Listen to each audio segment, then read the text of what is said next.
तो खबरों के हेडक्वार्टर्स की चाबी मिलने के बाद अब भाई तुम्हारा रिटर्न मार चुका है और आज देखो डेडपूल के न्यू प्रोजेक्ट से लेके डूम्सडे से होके भटमन 2 तक के सबकी खबरें नापेंगे। तो टॉम क्रूज को ताजमहल घुमा के चालू करते हैं। तो चालू करते हैं सीधा गैंड्रो आर्फिड साहब से, क्योंकि जैसे ही भाई सीक्रेट वॉर्स का मौसम पास आते जा रहा है, पता नहीं इनके अंदर का वेयरवुल्फ क्यों थोड़ा ज्यादा ही नॉटी बनते जा रहे हैं। क्योंकि रिसेंटली जब इन्हें पूछा गया कि अगर वो वापस लौटेंगे या नहीं, तो भाई साहब ने देखो हाँ तो बोल दिया, बट उसके साथ साथ ये भी कहा, बोल सकते हो शर्त रखी कि अगर मैं वापस मकड़ा मर्द बनूंगा तो मुझे भाई कुछ बहुत ही अजीब सा चाहिए, लाइक कुछ ऐसा यूनिक जो कि आज तक मैंने कभी किया ही ना हो। मैं बोल रहा हूँ इस आदमी के लक्षण ठीक नहीं लग रहे, ये बंदा कहीं और से अपना जाला फेंकना चाहता है। पर इसी में फिर मून नाइट की बंदी आंट मे की चचेरी भतीजी यानी May Calum upcoming the mummy film के लिए कंफर्म हो चुके हैं। इस दीदी को पता नहीं इजिप्ट और पिरामिड से क्या ही प्यार है, वहां से निकल ही नहीं रही। लेकिन निकलने से भी याद आया कि मार्वल की अगली सीरीज यानी आयरन हार्ट का पहला ट्रेलर मई को ही निकल रहा है। जून 24 से एपिसोड्स आने चालू हो जाएंगे और लग तो रहा है कि ये एक स्ट्रॉन्ग शो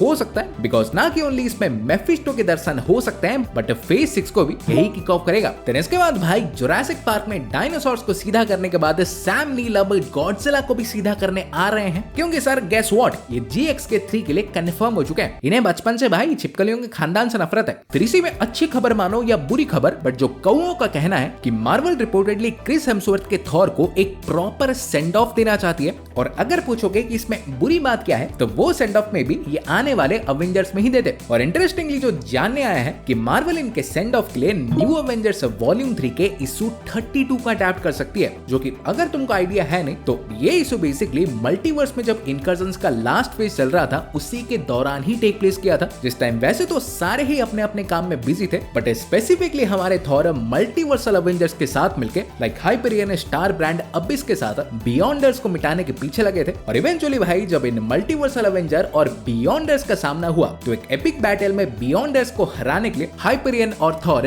दोनों ने ही अपने आप को सैक्रिफाइस कर दिया। तो हु नोस, ये सारे क्रिस भैया के लिए भी कुछ ऐसा ही अडैप्ट कर सकते हैं। देन इसके बाद फिर स्पाइडर नॉयर का भी अब कंफर्म हो चुका है, ये अर्ली 2026 को ही ड्रॉप होगा। इसके टोटल देखो 8 एपिसोड्स होंगे। और इंटरेस्टिंग थिंग इज कि इसके भाई 2 वर्जन्स यानी एक कंप्लीट ब्लैक एंड व्हाइट और एक कलर्ड वर्जन आ सकता है, kind of werewolf by night जैसा। इवन इसी बीच मिशन इंपॉसिबल फाइनल रेकनिंग का रन टाइम भी ड्रॉप हो चुका है, 2 घंटे 51 मिनट्स की होगी है, मतलब फ्रेंचाइज की लॉन्गेस्ट एवर। और एड टू दैट भाई सारे कैरेक्टर पोस्टर्स भी आ चुके हैं, सो टेक ए लुक। फिर इसके बाद पता नहीं बा नाम के कैरेक्टर्स पे किसने पनौती लगाई है, क्योंकि ब्लेड की तो लग ही चुकी थी। ये फिल्म भी अपेरेंटली पहले एक पीरियडिक पीस होती जो कि 1920s में टेक प्लेस करती, बट ऑब्वियसली घंटा कुछ नहीं हुआ। तो नाउ अब देखो बैटमैन 2 की नैया भी किनारे नहीं आने वाली, क्योंकि रॉबर्ट पैटिंसन जो ड्यून 3 में दिखने के लिए ऐसे सेट है, तो उसकी फिल्मिंग खत्म होने से पहले ये बैटमैन 2 को छुएंगे भी नहीं, और वो भी सर में भी अगले साल तक। 22 को आया था इसका पहला पार्ट। मार्वल इतने में पूरा एक फेज लपेट लेती। लेकिन हाँ, अगर भटमन 2 ने दुख दिया है तो डेडपूल देखो सुख भी देगा, क्योंकि रिसेंटली जब रैन रेनॉल्ड्स साहब को कुर्सी पे बिठा के पूछा गया तो उन्होंने रिवील कर दिया है कि वो फिलहाल डेडपूल के कोई न्यू प्रोजेक्ट को लिख रहे हैं। क्या है, कब आएगी ये तो नहीं पता, बट लिखाई चल रही है। देन इसी में अगर तुम्हें बड़े रोबोट्स का बदसूरत मॉन्स्टर्स को कूटते देखने में आनंद आता है तो पैसिफिक रिम की एक प्रीक्वल सीरीज फिलहाल हमारे Amazon के अंडर डेवलपमेंट में है। और बढ़िया बात है कि इसे अराइवल के एरिक हेजरर ही लिखने वाले हैं। बट नाउ फाइनली हमारे मेन इवेंट पे आए यानी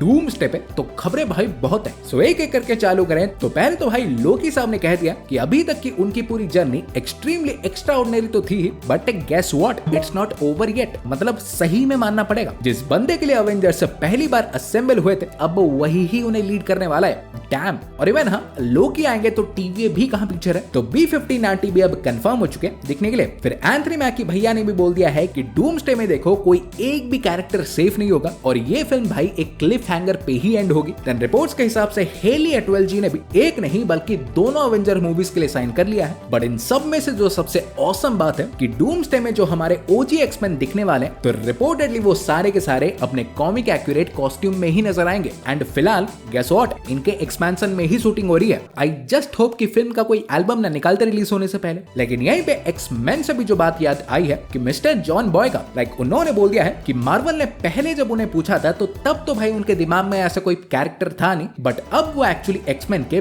बिशप को प्ले करना चाहता है। वैसे इनके लिए आयरन लैड सोचा तो था, बट ये भी चलेगा। सो आज के लिए भाई यही खबरें थे। पुराने हो तो वीडियो को लाइक कर दो, नए हो तो चैनल को सब्सक्राइब कर दो। मैं तुमसे मिलूंगा एक और वीडियो में। सो गाइस, तब तक बाय एंड टेक केयर।